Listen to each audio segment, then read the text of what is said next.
Hola everybody! Welcome to another video on Handmade. Thank you for stopping by. In this video, you will be witnessing me making my second resin bloom.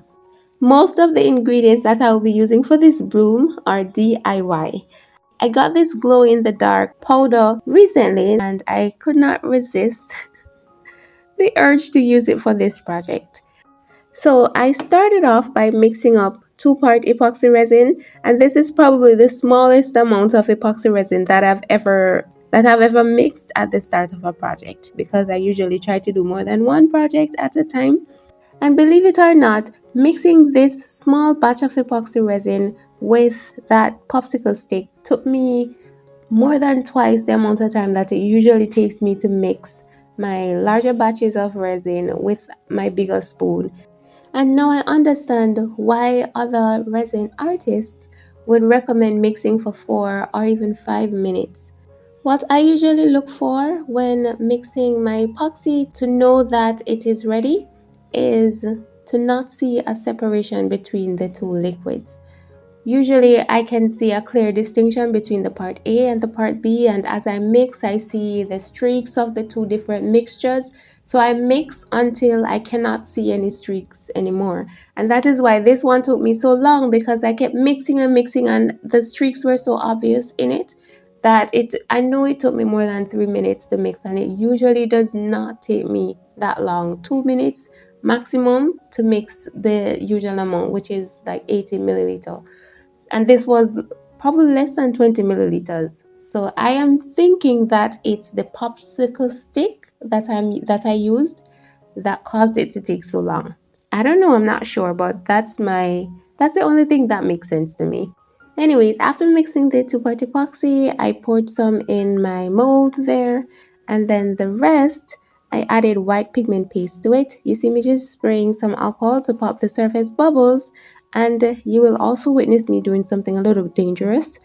Never do this. Never use a open flame after you have sprayed 99% alcohol, because alcohol is flammable. Thankfully, it did not burst out into flames. So, this is the fun part.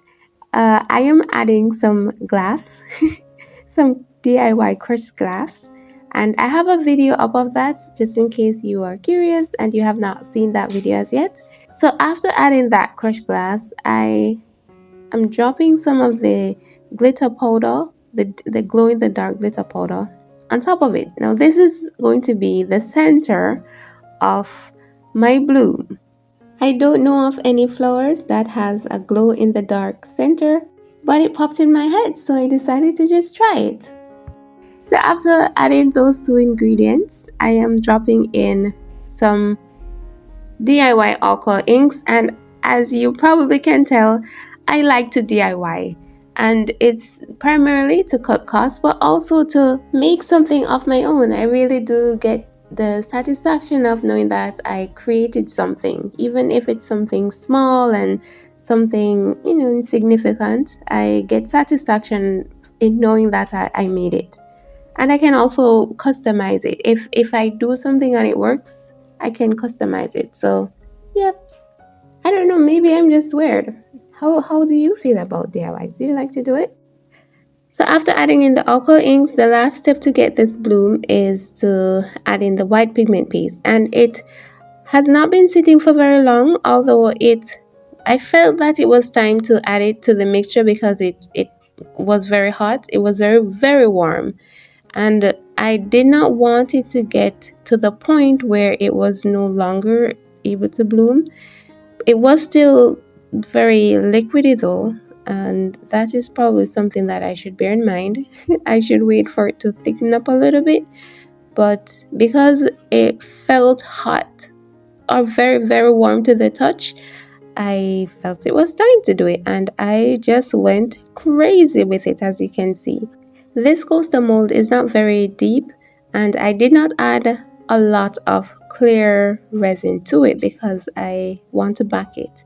So I feel like I put too much white in it, and I think it's because I mixed too much, and I don't like to waste stuff, so I wanted to put as much in it as as I could. I did stop though and just added the extra to that mold, the mold that you're seeing at the top of the screen now. After doing that, I just took a little what's that thing? Toothpick. I took the toothpick and I just drew lines in and then out to create the pattern in the form of a flower. I did not put this toothpick all the way to the bottom of the mold, but maybe I should have, because looking at it, all the whites have sunk to the bottom of the mold. So that is something to bear in mind, because the white pigment paste is actually heavier than the clear resin. Anyways, after this has cured up, I came in with iridescent blue mica powder, which is my favorite of all mica powders that I have, and I just brushed the back of it. Yeah, I definitely believe this adds something to it. So adding the iridescent powder before backing it, it just adds a kind of glowy iridescent effect that makes it nicer, I think. So after doing that, I just mixed up some more resin, some more two-part resin, and I used black mica powder to color it this time instead of colorant. And I wanted to use the mica powder because the mica powder has some shimmer in it that I just felt that I wanted to see and to use. So this is the next day, the most exciting part of every resin session, the big reveal.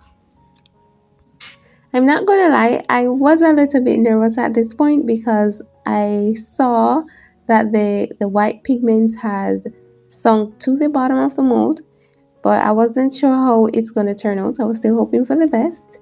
So here it is. And it does this look like a flower to you? It doesn't look like a flower to me. After taking it out of the mold and looking at it, I was initially disappointed because I did not see flowers.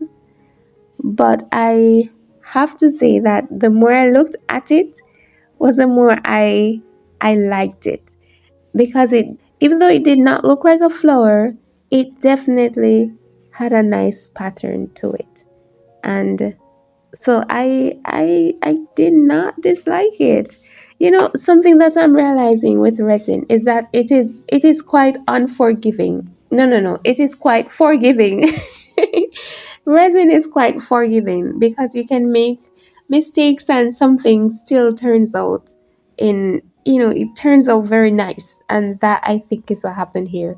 And yes, the glow in the dark effect worked, but I don't know that that makes sense for a coaster. Maybe for an earring or something like that, but not for a coaster. Anyways, I thank you so much for watching, and I really appreciate your feedback and your tips, so please keep them coming. Thank you so much.